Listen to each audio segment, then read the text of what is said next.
Muy buenas a todos y bienvenidos de nuevo a Ingenieando con Alan. En esta serie de tutoriales que voy a hacer ahora, quiero dedicarme un poco al cálculo de estructuras. Como podéis ver en la pantalla, vamos a utilizar Zipe. Creo que Zipe es un programa sencillo, se entiende bastante bien. La hoja de cálculo que genera es bastante sencilla de entender. Entonces quiero explicarlo y quiero que lo veamos y que lo utilicemos en un principio para generar cálculos de estructuras. Decir que Zipe, sobre todo, lo que nosotros vamos a utilizar, las herramientas que nosotros vamos a utilizar, que son Metal, ¿vale? Metal, y dentro del módulo de Metal vamos a utilizar Nuevo Metal 3D y generador de pórticos. Vamos a ver que son herramientas muy útiles, pero sobre todo va orientado al cálculo de estructuras, pues de naves industriales o almacenes y demás. Entonces, quiero que sepáis que las estructuras que voy a hacer ahora van a ser naves. Entonces, visto esto, quiero explicaros un poquito cómo funcionaría. Mira, primero todo empezaría en el generador de pórticos. El generador de pórticos, como podéis o como sabéis, toda estructura, toda nave va compuesta de cierto número de pórticos.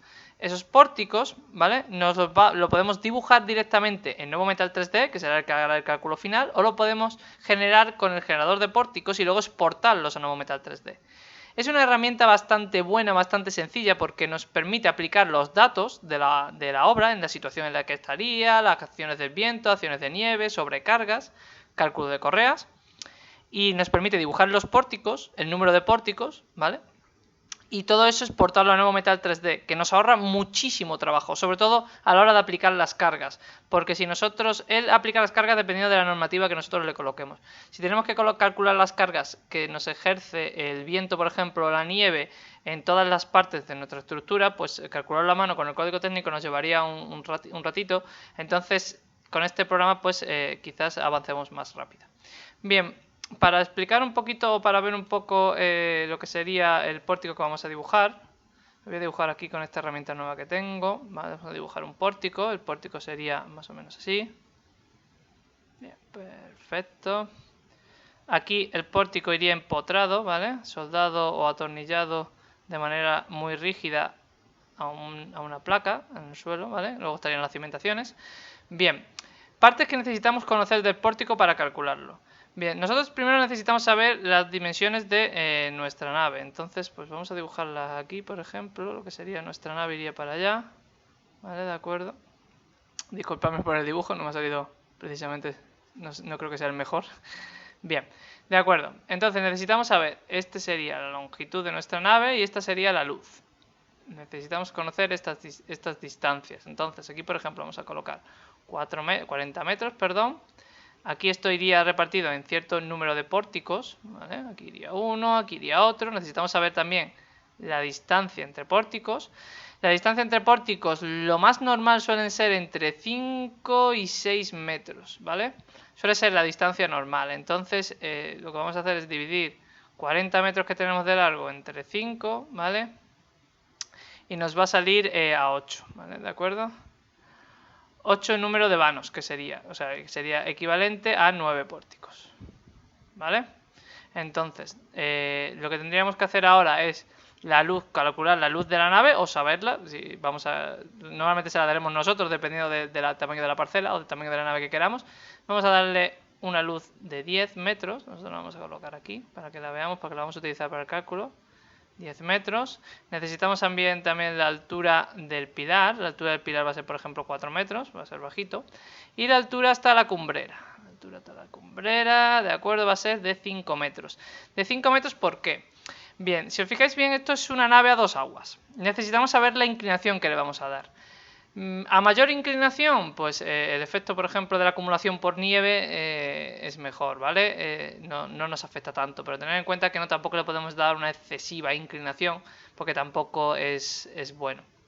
Entonces, normalmente las inclinaciones que se suele ir viendo están entre 15 y 25%. Si os dais cuenta, la inclinación se da en tanto por ciento. Para calcularla, por ejemplo, pues es sencillo. Simplemente hacemos un triángulo, ¿vale? Y necesitamos saber ciertas medidas. Entonces, si nos vamos aquí arriba, dibujamos el triángulo. Aquí, ¿vale? Y lo que necesitamos saber es este ángulo de acá. Lo que pasa es que lo vamos a dar en tanto por ciento. Entonces, ¿sabemos esta longitud aquí abajo? Sí, es la mitad de la luz, que es 5 metros. ¿Sabemos esta altura? Sí, es la diferencia, que es 1 metro. Bien, entonces, ¿cómo podemos calcularlo? Pues simplemente la tangente del ángulo sería igual a cateto opuesto, que es 1, partido cateto contiguo, que es 5. Vale, esto sería igual a 0,2.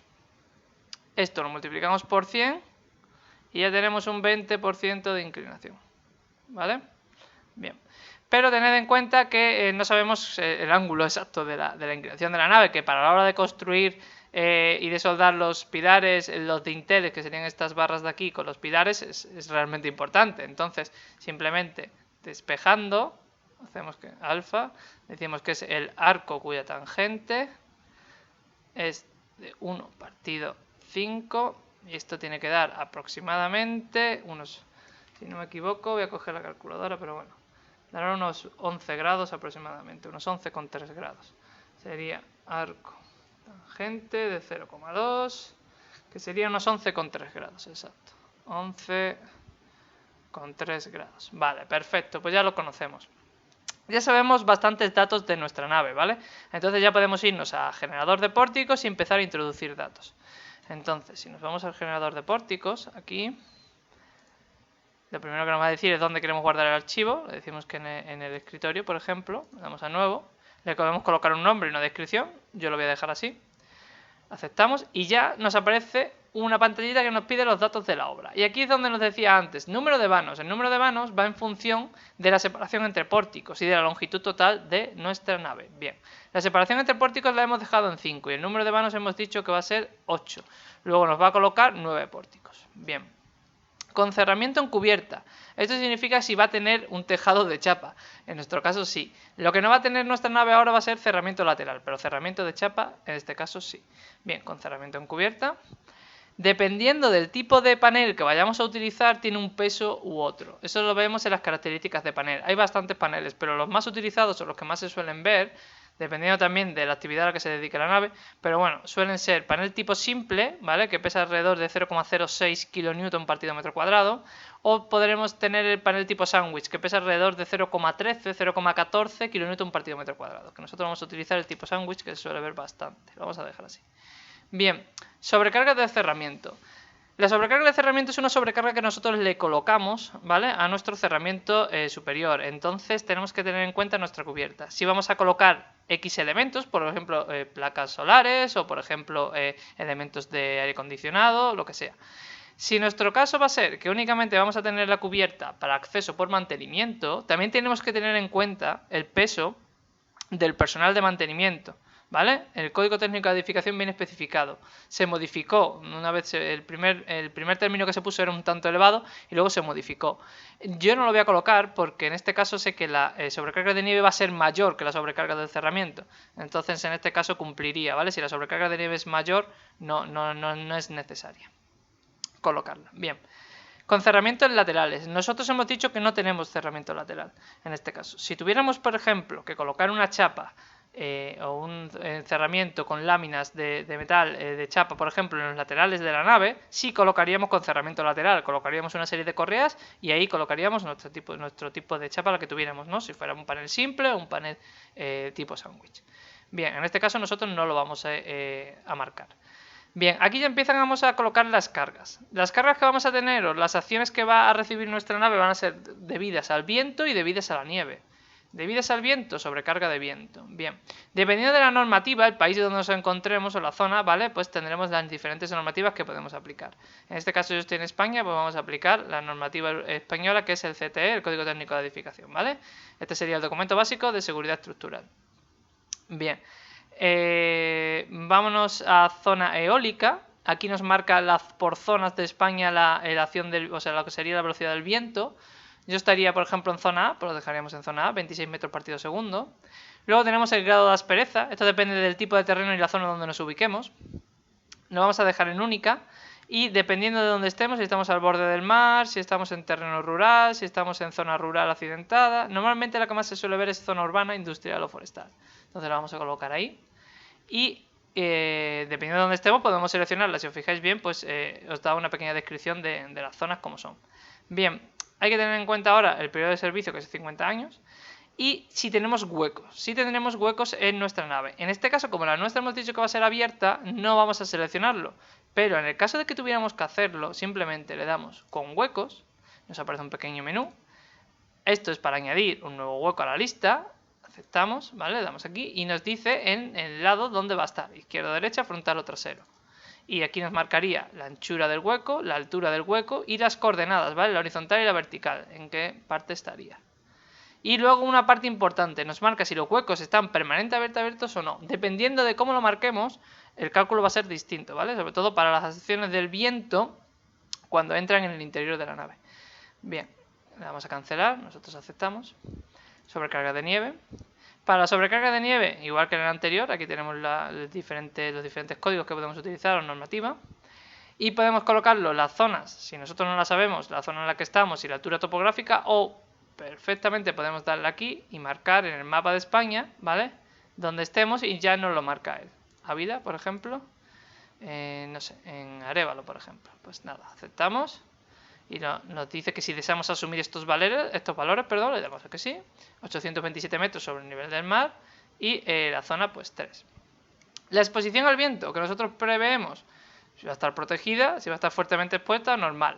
Protegida, más acumulación por nieve. Es fuertemente expuesta, menos. Normal, pues es la intermedia, ¿no? Pues la dejaríamos ahí. Si tenemos resaltos en la cubierta o no. En nuestro caso, no. Pues aceptamos. Ya tendríamos todo marcado. El estado va a aplicar el estado límite último, ¿vale? De rotura, para acero conformado y laminado, según el código técnico de edificación, según aquí os lo marca, ¿vale? Y la cota de nieve, pues para una altitud inferior o igual a 1000 metros. Aceptamos y ahora ya directamente nos dice, ¿desea introducir un pórtico nuevo? Evidentemente sí. ¿Cómo era nuestro pórtico? A 2 aguas. Y aquí ya podemos marcar, lo primero que tenemos es el tipo de cubierta, que sería el tipo de pórtico que tendríamos también. Tendríamos un pórtico rígido, también existen celosías, que podríamos colocar, la que quisiésemos. Las celosías se dividen por tramos. Si esto tiene 3 tramos y 3 tramos, si os fijáis bien crece aquí, aparecen el número de tramos en la imagen.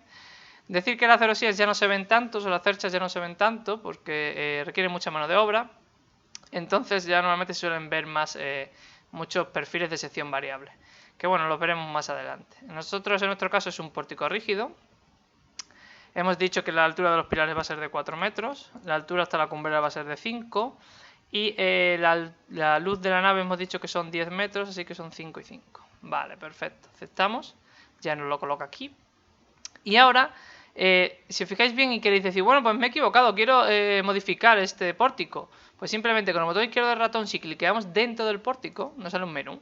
Dice, insertar un nuevo pórtico, editar el pórtico, que es lo que queremos, generar un pórtico igual a un lado o a otro, o borrar el pórtico. Nosotros lo podemos editar, si os fijáis bien, o generar otro nuevo pórtico, lo que queramos. Bien, en este caso no lo vamos a utilizar. Ahora, importante, en el caso, nosotros hemos dicho que vamos a dejar la nave por los laterales y el frontal y el trasero abierto. Pero digamos que queremos cerrarla con un muro perimetral. Pues entonces, en este caso, si nos vamos a la izquierda o derecha y cliqueamos con el botón izquierdo del ratón, nos aparece un nuevo menú, que es un nuevo pórtico, borrar todos los pórticos, o este, que es el nuevo, que es el muro lateral.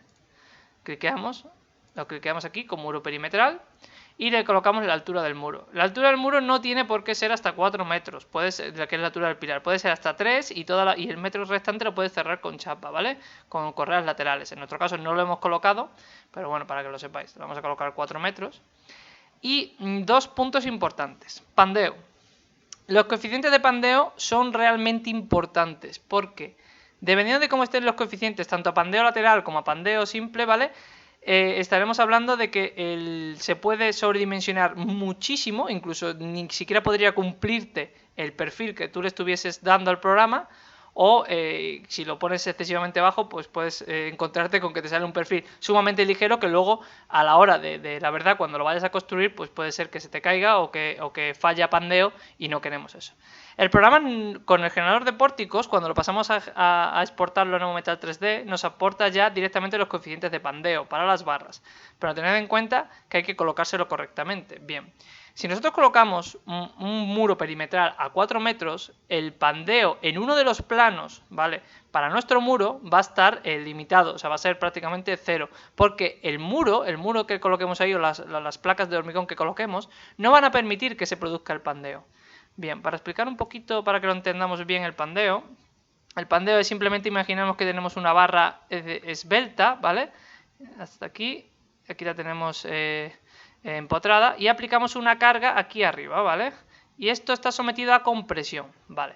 Pues cuando está sometida a compresión esta barra, pues debido al efecto de la fuerza del pandeo, aquí se genera otra fuerza en este sentido, ¿vale? Debido al esfuerzo de compresión, perdón, tenemos una solicitación a pandeo que lo que haría es que la barra se produzca una flexión y la barra podría flexionarse en este plano o en el plano hacia allá, ¿vale? Sería esta forma la que generaría.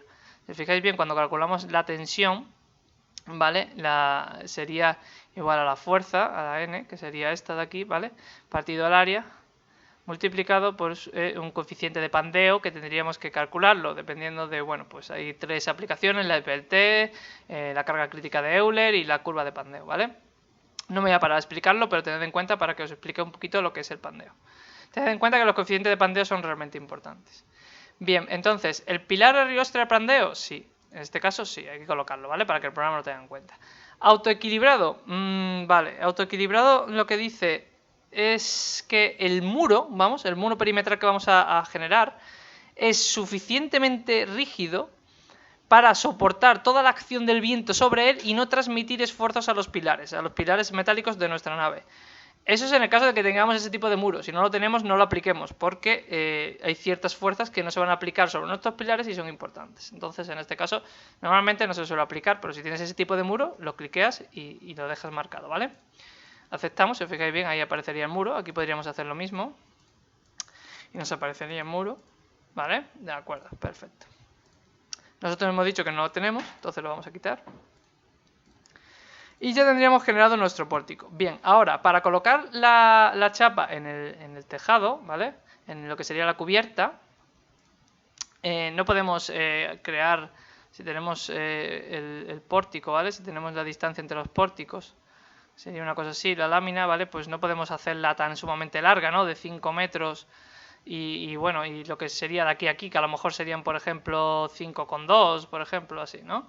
Si en una lámina excesivamente larga se partiría, incluso no podría soportar la acción del viento, ni la acción de nieve, ni su propio peso pues le costaría, ¿no? Entonces, lo que solemos hacer es colocar una serie de correas, ¿vale? Que son unos perfiles que van de pórtico en pórtico, así, ¿vale? Van soldadas a los dinteles.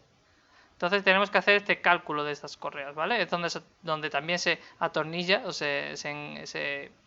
se queda acoplada a lo que sería la chapa de la cubierta, ¿vale? Entonces tenemos que calcularla. Simplemente, si le damos aquí, correas en cubierta. Bien, tenemos lo que sería el límite de la flecha. El límite de la flecha es el límite del relativo, ¿vale? Según el código técnico de edificación. En nuestro caso sería L partido 300, para un caso general. El número de vanos, normalmente no se suelen soldar las correas a un solo vano, normalmente suelen ser a 2 o a 3. Y esto sobre todo es debido, ¿vale? Sobre todo al teorema de los tres momentos, ¿vale? Que dice que al colocar las correas en 3 tramos, logramos que la flecha sea menor. Es debido a los momentos negativos que aparecen en los apoyos. Entonces, bueno, pues nosotros lo colocamos a 3 vanos. Bien, la fijación es rígida, van soldadas. Y aquí tenemos la descripción de la correa. ¿Qué perfil queremos para la correa? Hay perfiles IPE que se utilizan como correas también. El perfil IPE es bastante ligero y bastante resistente. Pero normalmente se suele utilizar mucho, por lo menos aquí en España, se suele ver mucho un tipo conformado, ¿vale? No es ni laminado ni armado, es conformado. Y conformado tiene ciertas formas, dependiendo de cómo se corten, pues en este caso tenemos la Z. La Z se utiliza muchísimo en España. Vamos a colocar, por ejemplo, una Z de 180.3, que 3 sería el espesor. Aceptamos, lo colocamos. La distancia, la separación dependiendo del tipo de panel. Para el panel simple se suele colocar a 1,2, 1,3, quizás 1,2 es lo más normal. Y el panel tipo sándwich se suele colocar como máximo a 1,5, 1,6, pero bueno, nosotros vamos a colocar a 1,2 o a 1,2, que creo que está bastante bien. El tipo de acero, dependiendo de la resistencia del acero o del tipo de acero, perdón, que tengamos, pues es más o menos resistente. Normalmente pues suele ser el 235 o el 275. Vamos a colocarlo en 235. Bien, si le damos a dimensionar, nos va a comprobar todos los perfiles de las zetas con esta separación y este tipo de acero. El problema tarda muchísimo, igual que con la separación, igual que con el tipo de acero. Entonces yo lo que hago normalmente es simplemente acepto, ahora me va a hacer el cálculo y según los datos estará bien o no. Por ejemplo, la tensión un 50%, no sobrepasa el 100%, está perfecto. El 62%, perfecto. Las comprobaciones de estado límite último, las podéis ver, ¿vale? No me voy a parar a explicarlas, las explicaré en otro tutorial. Y estaría bien. Si os fijáis bien, incluso podría bajarla, está bastante sobredimensionada. Entonces, le voy a cancelar, cambiamos la correa y vamos a meterle, por ejemplo, un 160 2.5. A ver qué nos sale ahora. Y a ver... Bien, esta estaría bien. La flecha quizás es un poco justa, pero bueno, valdría. Entonces lo aceptamos. Si os fijáis bien, ya han aparecido las correas. Entonces, ya estaría el pórtico preparado para exportarlo a nuevo Metal 3D. Ya no tendríamos que hacer nada más. Ahora simplemente, si nos vamos aquí al menú de aquí, simplemente le damos a exportar a nuevo Metal 3D. Nos va a hacer de nuevo el cálculo de las correas. Lo aceptamos. Y aquí ya nos dará X opciones que tendremos que tener en cuenta. Bien, los pórticos ¿cómo son? ¿Biarticulados o bien empotrados? Hemos dicho que son empotrados, ¿vale? Pues entonces colocamos empotrados. Empotrados es la unión aquí con la placa a tierra, ¿vale? Opciones de pandeo. Normalmente los pórticos suelen ser translacionales. Intranslacionales es complicado que no sean intranslacionales, pero bueno, para efectos de cálculo nosotros vamos a colocar intranslacionales. Vamos a generar un pórtico en 3D. Y yo recomiendo no agrupar los planos, porque si agrupamos todos los planos, eso significa que modifiquemos cualquiera de los pórticos, se va a modificar en todos los pórticos. Y si agrupamos los centrales y los finales, eso significa que si en los finales y en el inicial hacemos una modificación, también va a aparecer en el final. Y en los centrales igual. Entonces en nuestro caso yo creo que es mejor no agruparlos y poder hacer cualquier modificación que queramos. Aceptamos y le decimos que no lo guarde. Y ahora ya nos aparecería directamente el pórtico, bueno, aceptando la normativa. Nosotros la vamos a aceptar, no me voy a parar ahora a explicarla, pero vamos a estar todo correcto, dependiendo del tipo de acero que tengamos. Si queremos la resistencia al fuego, la colocaremos luego más tarde, no os preocupéis. No tenemos combinaciones de sismos, de terremotos. En España no suele haber muchos, entonces bueno, nos libramos de eso, pero consideración de combinación con viento yo creo que sería correcto. Le damos a terminar, le decimos que nos guarde en el escritorio. Y si os fijáis bien, ya tenemos nuestra nave exportada al nuevo Metal 3D. Y ahora empezaríamos a trabajar en este otro módulo de Zipe, que no me voy a parar a explicar en este tutorial para no hacerlo excesivamente largo. Entonces voy a parar aquí. El próximo tutorial empezaré ya directamente desde aquí.